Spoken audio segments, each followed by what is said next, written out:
আজি আকৌ আপোনালোকৰ লগত মই টিউটৰ ছাৰ বাইদেউসকলৰ মনৰ বিষয়ে দুই এষাৰ শ্বেয়াৰ কৰি আপোনালোকে স্কিপ নকৰি শেষলৈ ভিডিঅ'টো চাই থাকিব কাৰণ অক্টোবৰ মাহৰ আৰু নৱেম্বৰ মাহত মই প্ৰত্যেকটো দিনতেই টিউটৰ ছাৰ বাইদেউসকলৰ ভিডিঅ' এটা এটাকৈ দি আহিছো এটাই উদ্দেশ্য যে প্ৰত্যেকটো দিনত টিউটৰ ছাৰ বাইদেউসকলৰ ভিডিঅ' দিয়াৰ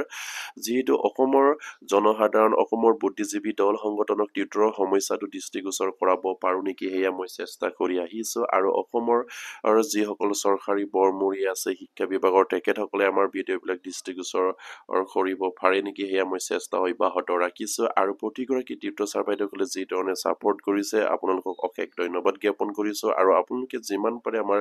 ভিডিঅ'বিলাক শ্বেয়াৰ কৰি দিব আৰু তলত আপোনালোকৰ সমস্যাক লৈ কমেন্ট কৰিব যি ধৰণে আপোনালোকে সমস্যা পাই আছে সেই সমস্যাখিনি তলৰ আপোনাৰ কমেন্ট বক্সত কমেন্ট কৰি নিশ্চয়কৈ জনাব আৰু যিসকল আমাৰ অসমৰ জনসাধাৰণ বা বুদ্ধিজীৱীয়ে নিশ্চয়কৈ এই ভিডিঅ'খিনি চালে কমেন্টখিনিও চাব পাৰিব তেতিয়া হয়তো গম পাব আমাৰ টিউটৰৰ সমস্যা বৰ্তমান কিদৰে সমস্যাত জৰ্জৰিত হৈ আছে নিশ্চয়কৈ টিউটৰ ছাৰ বাইদেউসকলৰ এশ এবোৰি সমস্যাৰে জৰ্জৰিত হৈ আছে সেই সমস্যা কৈ শেষ কৰিব নোৱাৰে কিন্তু অসম চৰকাৰৰ কি ধৰণে কি ভিত্তিত সেইখন আইন 2014-18 চনৰ প্ৰাধিকৰণ আইনখন বনাই যিসকল টিউটৰ ছাৰ বাইদেউসকলে আপোনাৰ বছৰ বছৰ ধৰি তেখেতসকলে বিনা বেতনে দুখীয়া ল'ৰা ছোৱালীক হাজাৰ হাজাৰ ল'ৰা ছোৱালীক এই কোনোবা এটা গাঁৱত শিক্ষা অনুষ্ঠান প্ৰতিস্থাপিত কৰি তাত সেই শিক্ষা অনুষ্ঠানত জড়িত হৈ সেই অঞ্চলৰ ল'ৰা ছোৱালীক তেখেতসকলে বিনামূলীয়াকৈ পাঠদান কৰি তেখেতসকলৰ মূল্যৱান যিখিনি সময় সেইখিনি কটোৱাৰ পাছত তেখেতসকলে এঠাই আশাৰে তাত হয়তো জড়িত হৈছিলে এদিন চৰকাৰে সেই স্কুলবিলাক প্ৰাধিকৰণ কৰিলে সম্পূৰ্ণ এজন চৰকাৰী শিক্ষক হিচাপে তেখেতসকলে পৰিণিত হ'ব তেতিয়া তেখেতসকলৰ যিখিনি এই সেই সমস্যাখিনি নিশ্চয় তেখেতসকলৰ ভৱিষ্যত সুৰক্ষিত হ'ব বা সমস্যাখিনি পূৰণ কৰিব পৰা এটা কণ্ডিশ্যন আহি পৰিব বুলি তেখেতসকলে সেই আশাত সেই শিক্ষা অনুষ্ঠানত জড়িত হৈ আছিল কিন্তু সেইসকল শিক্ষক কৰ্মচাৰীক 2014-18 চনৰ যিখিনি প্ৰাধিকৰণ আইন আনি যিদৰে সেইসকলক আপোনাৰ যিখিনি আপোনাৰ সমস্যাত পৰিণিত কৰিলে সেয়া কেতিয়াও গ্ৰহণযোগ্য হোৱা নাই আমাৰ সেই টিউটৰ ছাৰ বাইদেউসকলৰ কাৰণে তেখেতসকলক শিক্ষকৰ পৰা অৱনমিত কৰি টিউটৰ সজালে সামান্য এটা ফাৰিটুকি প্ৰদান কৰি তেখেতসকলক ক্লাছত অতিবাহিত কৰিবলগীয়া হৈছে তেখেতসকলে না আপোনাৰ অন্য কাম কৰিবলৈ পাৰিছে না তেখেতসকলৰ সেই বিদ্যালয়ত যিখিনি কৰ্মত নিয়োজিত হৈ থকাৰ সময়ত যিখিনি ফাৰিটুকি পায় সেই ফাৰিটুকিৰে না পৰিয়াল চলাত তেখেতসকলৰ কিমান অসুবিধা আহিব পাৰে সামান্য এটা ফাৰিটুকিৰ পৰা তেখেতসকলৰ পৰিয়াল চলোৱাটো নিশ্চয়কৈ এটা গ্ৰহণযোগ্য ব্যৱস্থা অসম চৰকাৰে গ্ৰহণ কৰিব লাগিছিলে কিন্তু তেখেতসকলে যি ধৰণে সিদ্ধান্ত লৈ অসমৰ হাজাৰ হাজাৰ শিক্ষক কৰ্মচাৰীসকলক প্ৰাধিকৰণৰ নামত টিউটৰ সজালে সেয়া কেতিয়াও গ্ৰহণযোগ্য হোৱা নাই কিন্তু সেয়া আপোনাৰ সকলোতকৈ দক্ষ বুলি আমি যিসকল আমাৰ অসমৰ ৰাইজে বা অসমৰ জনসাধাৰণে ভাবি আহিছে আমাৰ যিজন মন্ত্ৰীক আমি চাণক্যৰ দৰে নাম তেখেতসকলক আপোনাৰ প্ৰদান কৰিছে অসমৰ জনগণই কিন্তু সেইজন মুখ্যমন্ত্ৰীৰ দিনতেই কিন্তু শিক্ষা ব্যৱস্থাত টিউটৰ সজাই আপোনাৰ কোনো দিনে নোহোৱা নোপোজা এটা সমস্যা সৃষ্টি কৰি ৰাখিছে তাৰ আগত যিমানবিলাক ভেঞ্চাৰ স্কুল প্ৰাধিকৰণ কৰিছে সম্পূৰ্ণৰূপে শিক্ষক হিচাপে প্ৰাধিকৰণ কৰিছিলে কিন্তু এইজন মুখ্যমন্ত্ৰী অহাৰ দিনৰ পৰাই বিশেষকৈ তেতিয়া হয়তো আপোনাৰ সেই টিউটৰ ছাৰ বাইদেউসকলক নিযুক্তিৰ সময়ত আপোনাৰ তেখেত শিক্ষামন্ত্ৰী আছিল কেৱল আপোনাৰ 2021 চনৰ 5 ফেব্ৰুৱাৰী তাৰিখে তেখেতে শিক্ষামন্ত্ৰী পদত আছিল আৰু শিক্ষামন্ত্ৰী হৈ তেখেতসকলে কিন্তু আপোনাৰ যিসমূহ বিদ্যালয় আগতে প্ৰাধিকৰণ কৰিছিলে সম্পূৰ্ণৰূপে শিক্ষক হিচাপে প্ৰাধিকৰণ কৰিলে কিন্তু সেইখন চৰকাৰ অহাৰে পৰা আপোনাৰ বিশেষকৈ আমাৰ যিটো বৰ্তমান চৰকাৰ চলিত হৈ ৰানিং হৈ আছে সেইখন চৰকাৰে কিন্তু ভেঞ্চাৰ স্কুলবিলাকক প্ৰাধিকৰণৰ নামত কিন্তু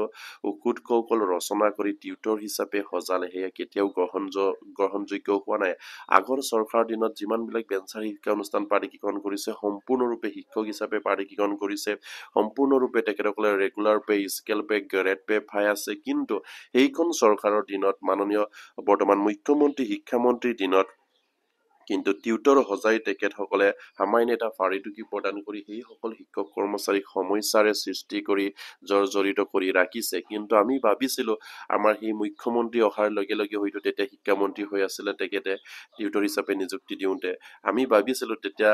যিদিনা তেখেতে হয়তো মুখ্যমন্ত্ৰী পদত অধিষ্ঠিত হ'ব তেতিয়া প্ৰথম আমাৰ কামখিনি কৰিব হয়তো টিউটৰ পৰা টিচাৰ আপগ্ৰেড কৰাৰ প্ৰচেছ তেখেতে কৰিব বা 2014 চনৰ সম্পূৰ্ণৰূপে প্ৰাধিকৰণ আইনখন সংশোধনী কৰি এইসকল টিউটৰক টিচাৰ টিচাৰলৈ আপগ্ৰেড কৰা এটা সুবিধা প্ৰদান কৰিব বুলি ভাবিছিলো কিন্তু তেখেতে সেই 5 বছৰত আমাৰ টিউটৰ ছাৰ বাইদেউসকলৰ বিষয়ববীয়াক আপোনাৰ লগ নকৰাৰ উপৰিও তেখেতসকলে সেই প্ৰাধিকৰণ আইনখনৰ কোনো এটা দফা সংশোধনীলৈ নানিলে আৰু সেয়ে তেখেতসকলৰ প্ৰতি আমাৰ সেই টিউটৰ ছাৰ বাইদেউসকলে খুব উজাৰিছে যদিহে আগন্তুক যিখিনি শীতকালীন অধিৱেশন 25 নৱেম্বৰৰ পৰা আৰম্ভ হ'ব বুলি হয়তো তেখেতসকলে গম পাইছে তেখেতসকলে অনুৰোধ কৰিছে মাননীয় মুখ্যমন্ত্ৰীক আপোনাৰ নেতৃত্বত সেইদৰে শিক্ষা বিভাগ চলি থকাটো তেখেতসকলে ভবা নাছিলে যেহেতু শিক্ষা বিভাগত এটা গুৰুত্বপূৰ্ণ সমস্যা টিউটৰৰ সমস্যাটো হয়তো শিক্ষা বিভাগৰ সকলো সমস্যাই অসম চৰকাৰে সমাধান কৰিছে কিন্তু টিউটৰ সমস্যাটো কিয় সমাধান কৰিব বিচৰা নাই সেয়ে তেখেতসকলে জানিব বিচাৰিছে এই টিউটৰ সকলেটো বছৰ বছৰ ধৰি তেখেতসকলে এক্সপেৰিয়েন্সৰ ভিত্তিত আপোনাৰ শিক্ষকতা হিচাপে কৰি আছিলে বা তেখেতসকলৰ এক্সপেৰিয়েন্সৰ ভিত্তিত তেখেতসকলক টিউটৰ পৰা টিচাৰ আপগ্ৰেড কৰিব লাগিছিলে তেখেতসকলে এটা ফাউণ্ডাৰ টিচাৰ হিচাপে তেখেতসকলক টিউটৰ সজাব নালাগিছিলে তেখেতসকলক টিচাৰ সজাব লাগিছিলে সেয়া তেখেতসকলে খুব বুজাৰিছে আৰু মাননীয় মুখ্যমন্ত্ৰীক বিশেষকৈ অনুৰোধ জনাইছে আপোনাৰ নেতৃত্বত মুখ্যমন্ত্ৰী হৈ থাকোতে কিয় সেই টিউটৰৰ সমস্যাটো সমাধান কৰা এটা চিন্তা কৰা নাই বৰ্তমান মাননীয় শিক্ষামন্ত্ৰীয়ে যি ধৰণৰ প্ৰতিশ্ৰুতি কৰে তেখেতকটো টিউটৰ ছাৰ বাইদেউসকলে প্ৰতিশ্ৰুতি শিক্ষামন্ত্ৰী বুলিয়ে হয়তো তেখেতসকলক ক'ব বিচাৰিছে কাৰণ হিটোৰ ওপৰত হিটো তেখেতসকলে প্ৰতিশ্ৰুতি প্ৰদান কৰে কোনো এটা প্ৰতিশ্ৰুতি পূৰণ নকৰে তেখেতে প্ৰত্যেকবাৰত তেখেতসকলক কৰিলে প্ৰত্যেকবাৰৰ বাক্য তেখেতৰ হাল সলনি হয় সেইবাবে অসমৰ টিউটৰ ছাৰ বাইদেউসকলে তেখেতক হয়তো মিছলীয়া শিক্ষামন্ত্ৰীৰ আখ্যা প্ৰদান কৰিছে আৰু সেয়া মাননীয় মুখ্যমন্ত্ৰীৰ নেতৃত্বত যাতে নেকি সেই টিউটৰ ছাৰ বাইদেউসকলৰ উদ্ধাৰ হ'ব পাৰে আৰু শীতকালীন অধিৱেশনত 2017-18 চনৰ যিখিনি প্ৰাধিকৰণ আইন সেইখন আইন সংশোধনীলৈ আনি তেখেতসকলে টিউটৰ সমস্যাটো সমাধান কৰে বিশেষকৈ এলপিএমই ক্ষেত্ৰত যিখিনি টেট জাপি দিছে সেই টেটখিনি এই উঠাই দি এক্সপেৰিয়েন্সৰ ভিত্তিত সেই টিউটৰ ছাৰ বাইদেউসকলক শিক্ষকসকলে আপগ্ৰেড কৰিবৰ কাৰণে তেখেতসকলে বাৰম্বাৰকৈ অনুৰোধ জনাই আহিছে মাননীয় মুখ্যমন্ত্ৰীক কাৰণ শিক্ষামন্ত্ৰীক অনুৰোধ কৰিলে শিক্ষামন্ত্ৰীয়ে এইটো কৰিবই নোৱাৰে তেখেতে মিছলীয়া মন্ত্ৰী তেখেতৰটো কোনো আপোনাৰ আৰু হয়তো সেইখিনি কৰাৰ হয়তো তেখেতৰ শক্তি নাই আৰু সেইবাবে তেখেতসকলে মিছা প্ৰতিশ্ৰুতি দি আহিছে আৰু সেইবাবে মাননীয় মুখ্যমন্ত্ৰীক তেখেতসকলে পোনপটীয়াকৈ অনুৰোধ জনাইছে যে এই টিউটৰ ছাৰ বাইদেউসকলৰ সমস্যা কিন্তু মুখ্যমন্ত্ৰীৰ বাহিৰে কোনো সমাধান কৰিব নোৱাৰিব সেয়ে মাননীয় মুখ্যমন্ত্ৰীয়ে 2017-18 চনৰ যিখিনি প্ৰাধিকৰণ আইন সেইখিনি পূৰ্ণাংগভাৱে সংশোধনীলৈ আনি তেখেতসকলক টিউটৰ পৰা টিচাৰ আপগ্ৰেড কৰা এটা সুবিধা প্ৰদান কৰে যেন সেয়ে তেখেতসকললৈ বাৰম্বাৰকৈ অনুৰোধ জনাই আহিছে আৰু বিষয়টো অসমৰ জনসাধাৰণ অসমৰ বুদ্ধিজীৱী দল সংগঠনেও এবাৰ হলেও সেই টিউটৰ ছাৰ বাইদেউসকলৰ সমস্যাৰ বিষয়ে মাত মাতিব লাগে কিয়নো সেই টিউটৰ ছাৰ বাইদেউসকলৰ যিটো সমস্যাৰে জড়িত হৈ আছে সেই সমস্যাখিনি হয়তো আপোনালোকে জানিবলৈ চেষ্টা কৰিব লাগে তেখেতসকলক সামান্য এটা ফাৰিটুকিত প্ৰদান কৰি আহিছে তেখেতৰ হয়তো ক'বলৈ গ'লে হয়তো টিউটৰ ছাৰ বাইদেউসকলৰ যিখিনি ফাৰিটুকি সেইখিনি হয়তো তেখেতে যিখিনি সামান্য এটা ফাৰিটুকি লৈ তেখেতসকলে কাম কৰি আছে নহয় আপোনালোকে হয়তো জানিলে আচৰিত হ'ব সেয়ে আপোনালোকে আমাৰ সেই টিউটৰ ছাৰ বাইদেউসকলৰ এষাৰ আপোনালোকে যদি মাতে অসমৰ জনসাধাৰণে বুদ্ধিজীৱী বা দল সংগঠনে নিশ্চয়কৈ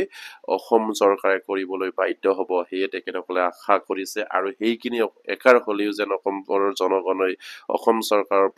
চৰকাৰৰ টিউটৰ ছাৰ বাইদেউসকলৰ হয় অসম চৰকাৰক যেন অনুৰোধ কৰি সেয়ে তেখেতসকলে আশা কৰি আছে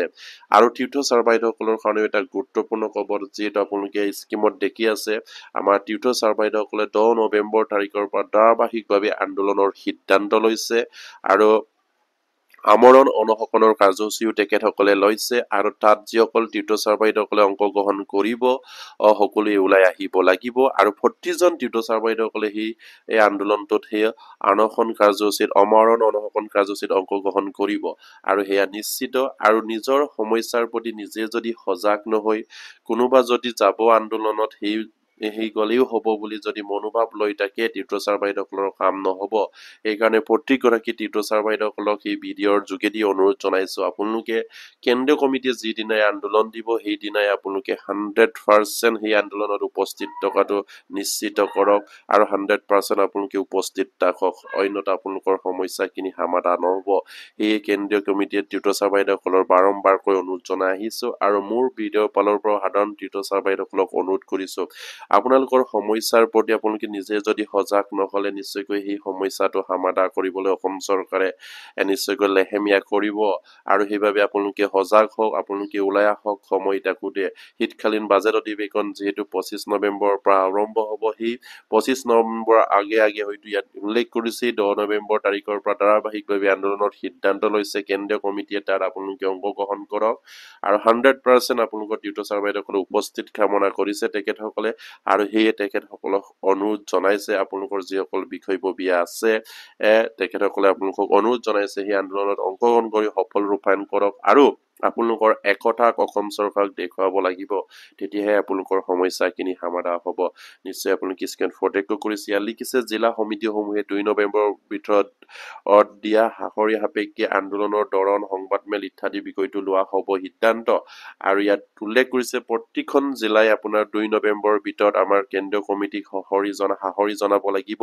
তেখেতসকলৰ লগত সহযোগ কৰিব লাগিব আৰু সেই সংবাদমেল যোগেদি তেখেতসকলে সেইখিনি আন্দোলনৰ দিন তাৰিখ হয়তো সিদ্ধান্ত গ্ৰহণ কৰিব প্ৰাথমিকৰ পৰা মহাবিদ্যালয় পৰ্যায়ৰ ফাৰ্ডিকিত টিউটৰসকলৰ ঐক্যবদ্ধ সংগ্ৰামৰ বাবে প্ৰস্তুত আগ্ৰহ সাপেক্ষে ইয়াত কৈছে আপোনাৰ এলফিৰ পৰা কলেজলৈকে যিমানখিনি আপোনাৰ ফাৰ্ডিকিত টিউটৰ ছাৰ বাইদেউসকল আছে তেখেতসকলে ওলাই আহিব লাগিব প্ৰাথমিকৰ পৰা মহাবিদ্যালয় পৰ্যায়লৈকে ফাৰ্ডিকিত টিউটৰসকলক ঐক্যবদ্ধভাৱে সেইখিনি আন্দোলন কৰাৰ সিদ্ধান্ত গ্ৰহণ কৰিছে সেইবাবে আপোনাৰ এলফিৰ পৰা কলেজলৈকে যিমান টিউটৰ ছাৰ বাইদেউসকল আছে আপোনালোকে ওলাই আহক আপোনালোকৰ সমস্যাখিনি নহলে সমাধান নহ'ব আৰু 40 জন টিউটৰ ছাৰ বাইদেউসকলে গুৰুত্ব সহকাৰে বিষয়বিলাক ল'ব কাৰণ মই আপোনালোকৰ কাৰণে নৱেম্বৰ আৰু অক্টোবৰ মাহৰ প্ৰত্যেকটো দিনত এটাকৈ ভিডিঅ' দি গৈ আছো অসমৰ জনসাধাৰণ অসমৰ বুদ্ধিজীৱী দল সংগঠনক কেনেবাকৈ দৃষ্টিগোচৰ কৰাব পাৰো নেকি আৰু আপোনালোকক উৎসাহ উদ্দীপনা যোগাব পাৰো নেকি চেষ্টা কৰি আহিছো আৰু হেয়া নিশ্চয়কৈ আপোনালোকেও সাহৰী জনাইছে বা আপোনালোকেও আমাৰ ভিডিঅ'বিলাক সাপোৰ্ট কৰিছে আৰু সেই সাপোৰ্ট কৰাৰ মতে আপোনালোকেও সেই আন্দোলনত ওলাই আহক আৰু আন্দোলনত অংশগ্ৰহণ কৰি নিজৰ প্ৰাপ্যৰ হকে আপোনালোকে মাত মাতক অন্যথা আপোনালোকৰ সমস্যাখিনি অসম চৰকাৰে গুৰুত্ব প্ৰদান নকৰিব বিশেষকৈ সেইখন চৰকাৰে গুৰুত্ব প্ৰদান নকৰিব আগৰ যিমানবিলাক চৰকাৰ আছে নিশ্চয়কৈ আপোনালোকে দেখিছে সম্পূৰ্ণৰূপে আপোনালোকৰ কোনো সমস্যা নথকাকৈ বেঞ্চাৰ শিক্ষানুষ্ঠানবিলাকক প্ৰাধিকৰণ কৰিলে প্ৰাধিকৰণ কৰাৰ পাছত সেইসকল শিক্ষক কৰ্মচাৰীৰ কোনো সমস্যা নাথাকে কিন্তু সেইখন চৰকাৰে প্ৰাধিকৰণৰ নামত আপোনালোকক কি সজালে নিশ্চয়কৈ আপোনালোকে মনত আছে টিউটৰ সজাই ৰাখিছে যিটো প্ৰাধিকৰণৰ পাছতো আপোনালোকক সমস্যা সৃষ্টি কৰি ৰাখিছে এই ধৰণৰ প্ৰাধিকৰণৰ শব্দ কেতিয়াবা আপোনালোকে শুনিছা নেকি প্ৰাধিকৰণ বুলি ক'লে নিশ্চয়কৈ আপোনালোকে হয়তো জ্ঞাত যে সেই শিক্ষক কৰ্মচাৰীসকলক চৰকাৰীভাৱে প্ৰাধিকৰণ কৰা হ'ল তেখেতসকলৰ কোনো সমস্যা নাই তেখেতসকলক সম্পূৰ্ণৰূপে এজন চৰকাৰী শিক্ষক হিচাপে পৰিণত হ'ল কিন্তু সেই প্ৰাধিকৰণ শব্দটো ব্যৱহাৰ কৰি অসম চৰকাৰে আপোনালোকক টিউটৰ হিচাপে সজাই ৰাখিছে কিমান আপোনালোকৰ লগত অত্যাচাৰ কৰিলে নিশ্চয়কৈ আপোনালোকে নিশ্চয় এইখিনি বুজি পোৱাটো উচিত আৰু আমাৰ শিক্ষামন্ত্ৰীগৰাকী কেতিয়াবা লগ কৰিলে কয় আমাৰ সেই টিউটৰ ছাৰ বাইদেউসকলক বোলে বিধিগতভাৱে নিযুক্তি প্ৰদান কৰা নাই এইজন শিক্ষামন্ত্ৰীয়ে হয়তো নেজানে নেকি 2014 চনৰ প্ৰাধিকৰণ এখন আইনৰ মতে সেইসকল টিউটৰ ছাৰ বাইদেউসকলক বিধিগতভাৱে প্ৰাধিকৰণ কৰিলে কিন্তু তেখেতসকলে যেন বিধিগতভাৱে প্ৰাধিকৰণ কৰা নাই সেয়ে আমি ক'ব বিচাৰো এইখন চৰকাৰে বিধিগতভাৱে প্ৰাধিকৰণ কৰা হলে নিশ্চয়কৈ সেই টিউটৰ সমস্যাটো টিউটৰ হিচাপে নাথাকিলেহেঁতেন শিক্ষক হিচাপে থাকিলেহেঁতেন এইখন চৰকাৰেহে অন্যায় কৰিছে আমাৰ সেই টিউটৰ ছাৰ বাইদেউসকলৰ ওপৰত কিন্তু আকৌ তেখেতসকলেই কয় যে বিধিগতভাৱে বোলে প্ৰাধিকৰণ কৰা নাই বিধিগতভাৱে প্ৰাধিকৰণ যদিহে কৰা নাই তেনেহলে কিয় প্ৰাধিকৰণ কৰিছিলে কিয় প্ৰাধিকৰণ কৰি ভাৱা লৈছিলে কিয় ৰাইজক আবুৱাই তেখেতসকলে সেইখন চৰকাৰে নকৰা কাম কৰিছে বুলি অসমৰ জনসাধাৰণক দেখুৱাব বিচাৰিছে সেইখন চৰকাৰ নিশ্চয়কৈ আপোনালোকে জ্ঞাত সেইখন চৰকাৰ যেন কোনো এটা কামেই তেখেতসকলে হয়তো নিয়ৰীয়াকৈ কৰিব ইচ্ছা নকৰে তেখেতসকলে ৰাইজৰ হয়তো দুখ বেদনাৰ কথা নুবুজে কিন্তু মাননীয় মুখ্যমন্ত্ৰীয়ে বাৰম্বাৰকৈ কৈ আহিছে তেখেতসকলে ৰাইজৰ দুখৰ লগত আছে বা তেখেতসকলৰ সমস্যা সমাধানৰ ক্ষেত্ৰত তেখেতে আছো বুলি কয় কিন্তু আমাৰ এই শিক্ষা বিভাগত জড়িত সেই টিউটৰ ছাৰ বাইদেউসকলৰ দুখৰ বিষয়ে কিয় তেখেতসকলে বুজ লোৱা নাই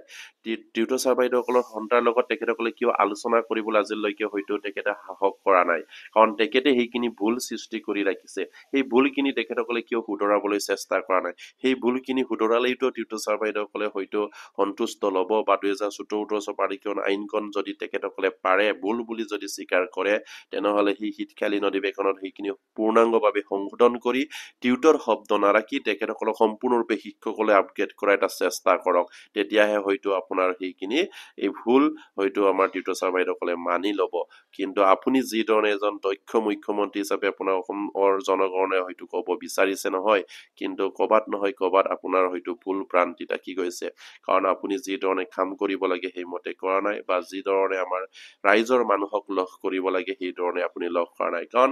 আপুনি সেই টিউটৰ ছাৰ বাইদেউসকলতো হয়তো ৰাইজৰ মাজৰে কোনোবা এজন তেখেতসকলৰ সন্তাৰ বিষয়ববীয়া কিয় লগ দিয়া নাই আপোনালোকৰ হয়তো চৰকাৰী কাম তেখেতসকলে কৰি আছে কিয় তেখেতসকলৰ সমস্যাখিনি আপুনি সমাধান কৰিবলৈ চেষ্টা কৰা নাই আপুনি এইটো কৈছিলে 1 অক্টোবৰৰ পৰা টিউটৰ ছাৰ বাইদেউসকলক যিমান পাৰে দৰমহা বৃদ্ধি কৰা হ'ব সেইখিনি ফুলজাৰি মাৰি কৈছিলে নেকি কিয় সেইখিনি কৰিব নোৱাৰাকে নে আপোনালোকে সেই টিউটৰ ছাৰ বাইদেউসকলৰ আশা দি তেখেতসকলৰ মনত কষ্ট দিছিলে বা তেখেতসকলক আপোনালোকে সম্পূৰ্ণৰূপে শিক্ষক হিচাপে প্ৰাধিকৰণ কৰিব লাগিছিলে কিন্তু নকৰি তাতে শাস্তি প্ৰদান কৰি ৰাখিছেই আকৌ আপুনি ফুলজাৰি কৰিবলৈ 1 অক্টোবৰৰ পৰা সেই টিউটৰ ছাৰ বাইদেউ যিমান পাৰে বোলে যিমান পাৰে তেখেতসকলৰ চৰকাৰে দৰমহা বৃদ্ধি কৰিব কিমান বৃদ্ধি কৰিলে এতিয়ালৈকে কোনো এখন অৰ্ডাৰেই নাহিলে দেখোন আপোনাৰ শিক্ষামন্ত্ৰীয়ে কৈ বাৰম্বাৰ কৈ সেইখিনি বিধিগতভাৱে নহয় বাবে দৰমহা বৃদ্ধি কৰিব নোৱাৰা সেইবিলাক বেকু বাওনা কৰি লাভ নাই আৰু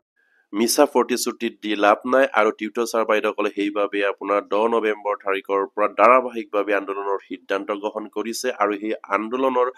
জগৰীয়া নিশ্চয়কৈ অসম চৰকাৰেই হ'ব কাৰণ অসমৰ শিক্ষা বিভাগেই হ'ব কাৰণ অসমৰ শিক্ষা বিভাগৰ যিখিনি সমস্যা সেই সমস্যাখিনি গুৰুত্ব প্ৰদান নকৰাৰ বাবে সেই টিউটৰ ছাৰ বাইদেউকে বৰ্তমান আন্দোলন কৰিবলৈ গৈ আছে আৰু 2017-18 চনৰ প্ৰাধিকৰণে সম্পূৰ্ণৰূপে সংশোধন কৰক আৰু সেইসকল টিউটৰ ছাৰ বাইদেউসকলক সম্পূৰ্ণ শিক্ষক হিচাপে নিযুক্তি দিয়ক নিযুক্তি যেতিয়ালৈকে নিদিয়ে তেতিয়ালৈকে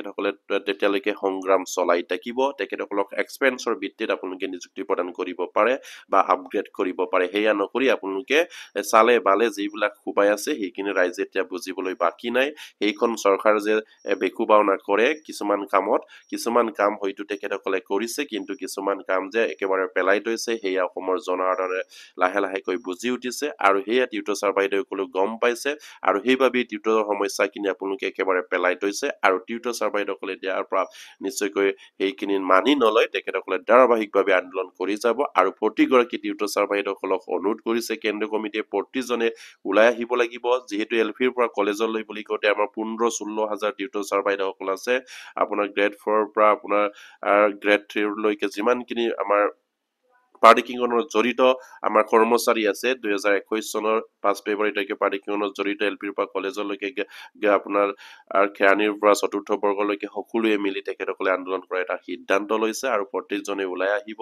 আৰু 16-17 হাজাৰ টিউটৰ ছাৰ বাইদেউসকলে একগোট হৈ আন্দোলন কৰিলে নিশ্চয়কৈ অসম চৰকাৰে এইখিনি সমস্যা সমাধান কৰিবলৈ চিন্তা কৰিবই লাগিব আৰু 2017-18 চনৰ প্ৰাধিকৰণ আইনখন সংশোধনী কৰিবই লাগিব সেয়া তেখেতসকলৰ দাবী আৰু প্ৰতিগৰাকী টিউটৰ ছাৰ বাইদেউসকলক মই অনুৰোধ কৰোঁ আপোনালোকে যিমান পাৰে ভিডিঅ'বিলাক শ্বেয়াৰ কৰিব আৰু এতিয়ালৈকে যদি আমাৰ চেনেলটো ছাবস্ক্ৰাইব কৰে কেনেকৈ ছাবস্ক্ৰাইব কৰিব নমস্কাৰ জয় অসম